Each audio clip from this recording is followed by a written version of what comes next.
Muy buenas noches. Esta noche vamos a dar continuación al curso Herramientas de manejo general del paciente COVID-19. Esta noche estaremos entrando en el módulo 2,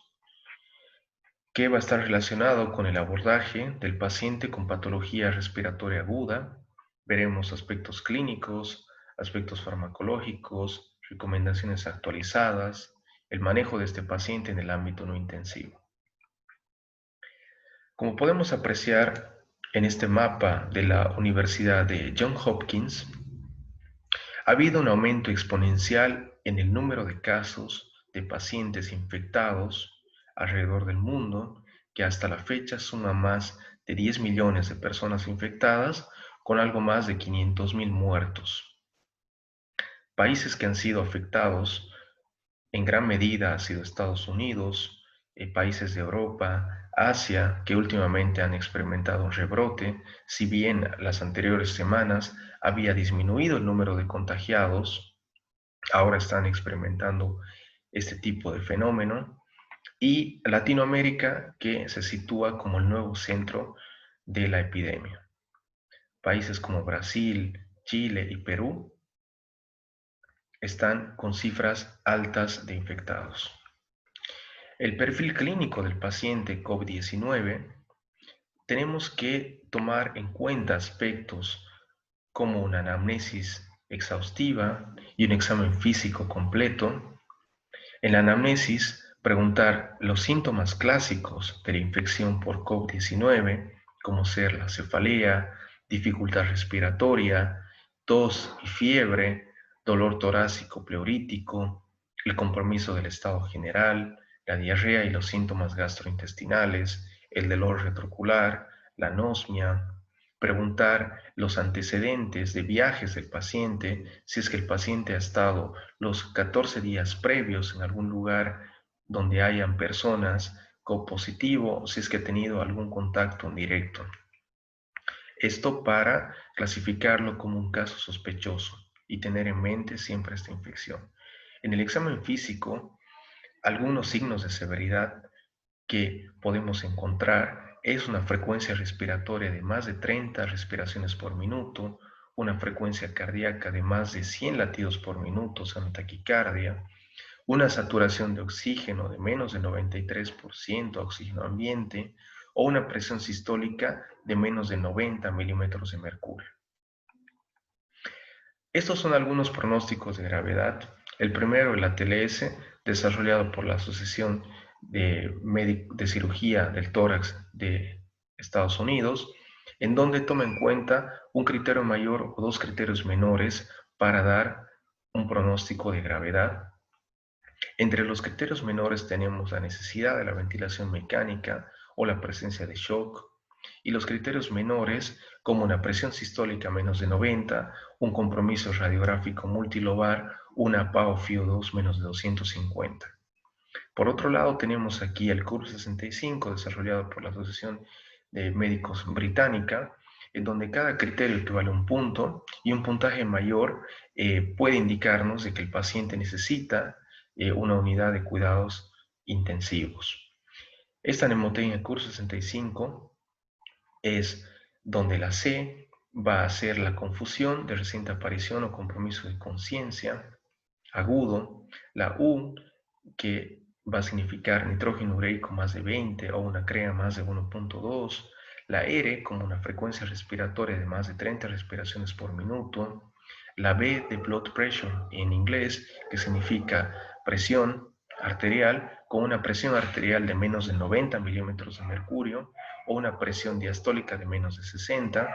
65 como una edad mayor o igual a 65 años. Además de estos dos criterios, tenemos el otro, otro pronóstico de gravedad desarrollado por el doctor Charles Patrick de la Universidad de Melbourne, que es el SmartCube,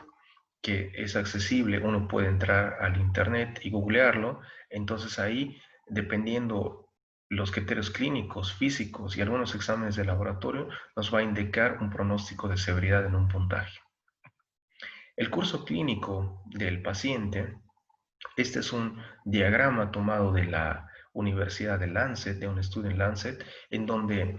podemos apreciar que entre el día 9 y el día 10, desde el inicio de los síntomas del paciente,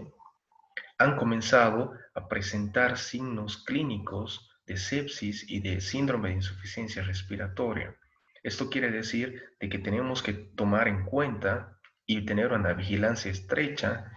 entre esos días para ver si es que el paciente necesita alguna intervención un poco más avanzada. Este es un estudio realizado por la Universidad, el Critical Care de Medicine, donde podemos apreciar la implicación de la obesidad en el manejo del paciente con coronavirus severo, en donde un índice de masa de más de 30 eh, metros por kilogramo nos va a indicar que estos pacientes han tenido un desenlace peor que los pacientes que no eran obesos, aumentando la mortalidad de los mismos cuando estos ingresan a las unidades de terapia intensiva en un 30 o un 60% más. Algunos índices de severidad que podemos apreciar en esta tabla, provenientes tanto personales, o sea, del paciente, como una edad de más de 65 años, una enfermedad pulmonar preexistente como el EPOC, fibrosis pulmonar, una enfermedad renal crónica, una diabetes mellitus con una hemoglobina glicosilada de más de 7,6%, o alguna historia de hipertensión o eventos cardiovasculares, una obesidad más de 30 de índice de masa corporal, el paciente que VIH o que se encuentra inmunosuprimido o con el uso de corticoides, algunos signos vitales del paciente, como por ejemplo una frecuencia respiratoria de más de 24, una frecuencia cardíaca de más de 125, una saturación de oxígeno de menos de 93%, una PaO-FiO2 menos de 300, o pruebas de laboratorio como por ejemplo un dímero D alto más de 1000, una CPK elevado 2 veces del valor normal, un PCR más de 100, LDH más de 245, troponinas elevadas, una plaquetopenia o ferritina más de 500. Este es un esquema de manejo general del paciente, donde podemos ver 10 puntos a tomar en cuenta, donde debemos dejar un reposo, ya sea decúbito prono, semisentado, semifowler, un régimen común, blando, oxigenoterapia, sueroterapia, manejo metabólico en los pacientes que sean diabéticos o cardiópatas, antipiréticos, fármacos, antibióticos empíricos, tromboprofilaxis, exámenes de laboratorio e imágenes. Todos estos puntos iremos abordando en las diapositivas siguientes. Los exámenes de laboratorio que tenemos que pedir es un hemograma completo, en donde la linfopenia va a ser un marcador de mal pronóstico, un perfil hepático completo, transaminasas, un perfil renal, urea, creatinina, un coagulograma donde tenemos que tomar en cuenta la presencia de plaquetopenia, hemocultivos para descartar una neumonía de origen bacteriano, un test pack o FilmArray para otros virus respiratorios como la influenza. Si es que se encuentra disponible en nuestro centro hospitalario un antígeno de neumococo en orina, dímero D, ferritina, troponinas, PCR y LDH. El reposo que vamos a indicar, como bien lo mencionaba, puede ser un reposo semisentado a tolerancia, semifowler a 30 grados, o cuando el paciente presente una saturación de oxígeno menos del 92% y una frecuencia respiratoria de más de 25, debemos indicar el decúbito prono. Aquí tenemos un fragmento de la guía de la ICS para la posición de un prono, ¿no? En donde podemos ver que se puede dejar al paciente en un tiempo entre 30 a 2 horas en un decúbito prono, en una cama plana, luego pasar al paciente a una posición de decúbito dorsal derecho, luego una posición semisentada y finalmente a una posición acostada, pero un decúbito dorsal del lado izquierdo. El pronovigil, este es un estudio realizado por la Critical Care en donde había pacientes que usaron el pronovigil en una etapa temprana de la enfermedad con mejores resultados y una mejor saturación de oxígeno luego del prono junto con una cánula nasal de alto flujo de oxígeno. El régimen para los pacientes que se encuentren estables es una dieta común,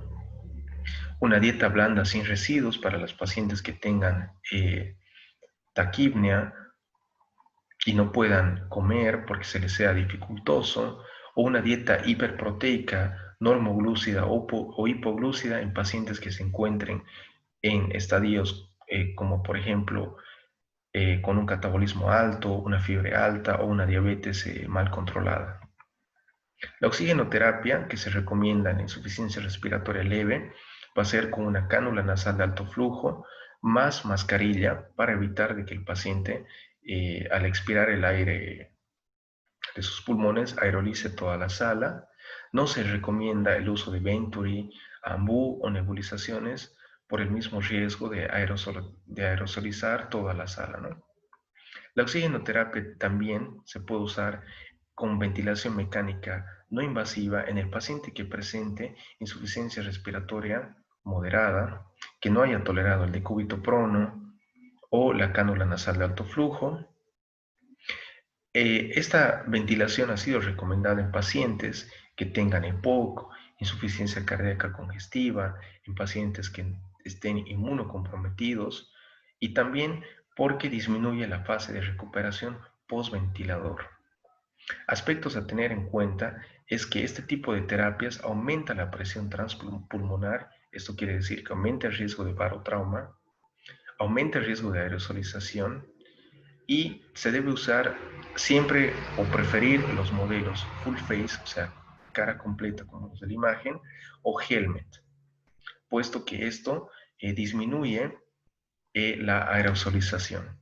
Y siempre usar filtros HMF o EPA con alta eficiencia para impedir el paso y la diseminación de los virus y bacterias a la sala. Cuando el paciente no haya tolerado la ventilación mecánica no invasiva y las demás terapias, debemos tener en cuenta la ventilación mecánica invasiva y la intubación orotraqueal. Algunos criterios más aceptados son cuando el paciente se encuentra en shock hipovolémico, cuando haya un compromiso de conciencia,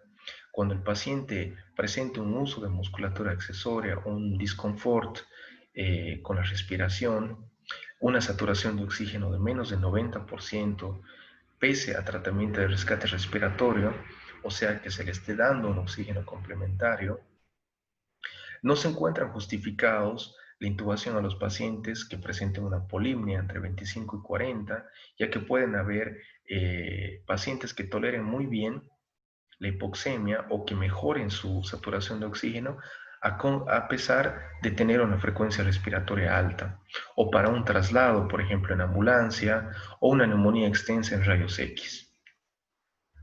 ya que actualmente se encuentra muy poco personal y equipo disponible para mantener a un paciente intubado, ventilado, ya que requieren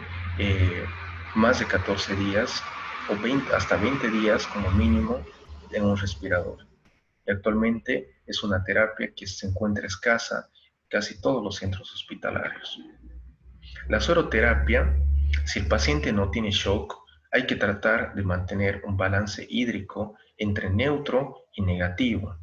No dejar pegados los sueros porque puede agravar el edema pulmonar existente. En el manejo metabólico, en diabéticos, hay que tratar de espaciar los glucotest para evitar el riesgo de contagio del personal de salud. Esto se puede hacer cuando el paciente presente una glicemia menos de 200, se puede usar la NPH en una dosis de 0,1 unidades por kilo, entre 200 y 300 una NPH de 0,2, más de 300 una NPH de 0,3. Esto para tener un control metabólico del paciente y así evitar las tomas frecuentes de glucotest. Se tienen que emplear antipiréticos,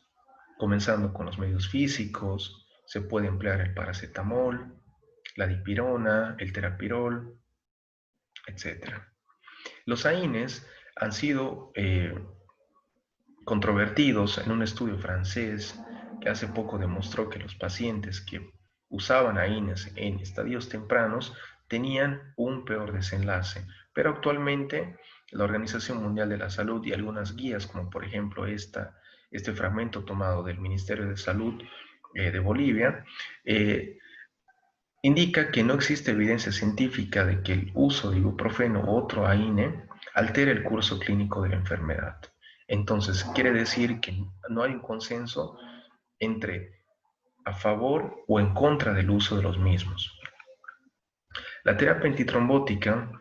esto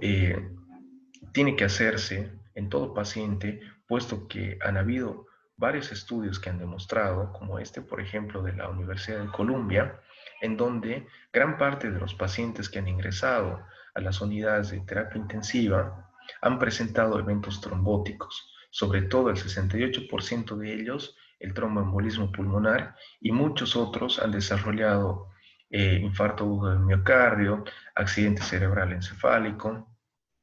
o trombosis venosas profunda. El fármaco recomendable de este estudio y también de la Sociedad Española en el Hospital de la Paz de Madrid ha sido el uso de la enoxaparina en 40 miligramos para pacientes con un peso de menos de 80. Los corticoides, este es un estudio realizado por una universidad de Estados Unidos en donde demostró que los pacientes que tenían una insuficiencia respiratoria moderada severa han mejorado tanto clínica como radiográficamente, después de 3 días a una dosis de 0,5 a 1 miligramo kilogramo de peso en los que presentaban una insuficiencia moderada y con la misma dosis pero por un lapso más prolongado de 7 días. Como podemos apreciar en la imagen, en la parte izquierda son pacientes que han recibido el tratamiento con metilprednisolona y en la derecha pacientes que no han recibido el tratamiento y se puede apreciar una mejoría. El Remdesivir es un nuevo antiviral que ha sido desarrollado en Estados Unidos. No se encuentran muchos estudios disponibles hasta la fecha. Este es un estudio realizado por la NAEM en donde indica que no ha existido un impacto en la mortalidad final de los pacientes, pero que sí ha demostrado ser eficaz en una mejoría clínica de los mismos. El lopinavir, ritonavir y otros antivirales actualmente no se encuentran recomendados. Este es un fragmento de la ANSIX donde ellos no recomiendan su uso ya que no ha habido actividad in vitro de los fármacos o una disminución de la carga viral. La hidroxicloroquina y la citromicina, en este estudio realizado en Harvard, ha demostrado que los pacientes que han utilizado ambos medicamentos de forma conjunta ha aumentado la mortalidad final de los mismos, además de producirles arritmias cardíacas y un aumento en el intervalo de QT, por lo que actualmente se está recomendando menos el uso de estos fármacos. La ivermectina ha sido también un fármaco que recientemente ha sido estudiado y ha sido aprobado por la FDA porque se ha demostrado su capacidad de inhibir al virus SARS-CoV-2 in vitro. La nitazoxanida, si bien ha sido este estudio que presento actualmente del año 2016, realizado por los laboratorios Romax en Tampa, Florida, demostró que la nitazoxanida sí tiene igual una actividad de antirreplicación del virus in vitro, sobre todo de los coronavirus entéricos del ser humano, y para tratar el síndrome del coronavirus del Medio Oeste. También ha mostrado efectividad tanto igual en bovinos como en canes para inhibir la capacidad de replicación del virus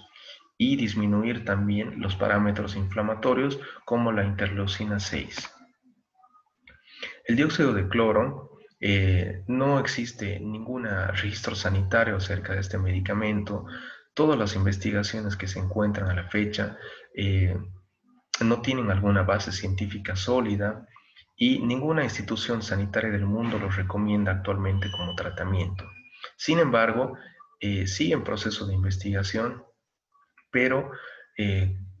como les mencionaba, actualmente no existe ninguna recomendación y este es un fragmento de la AGMED, de la Agencia Estatal de Medicamentos y Tecnologías en Salud, en donde más bien presuponen e indican que el riesgo para la salud es grave al consumir este tipo de fármacos, provocando insuficiencia hepática, arritmias cardíacas. El plasma hiperinmune no se encuentra muchos estudios acerca de su efectividad. Solo uno que encontré de la librería Cochrane, en donde no se sabe si es que los pacientes que han recibido el plasma inmune han mejorado, ya sea por la terapia del plasma o porque el mismo curso de la enfermedad ha sido benigno. Entonces, esto todavía faltan estudios y no se puede aseverar al 100% de que sea un tratamiento eficaz y efectivo. Bueno, esta ha sido una charla. Espero que les haya gustado toda la información que hemos brindado esta noche. Voy a estar abierto a cualquier tipo de preguntas. Les agradezco por su atención y que tengan una buena noche. Gracias.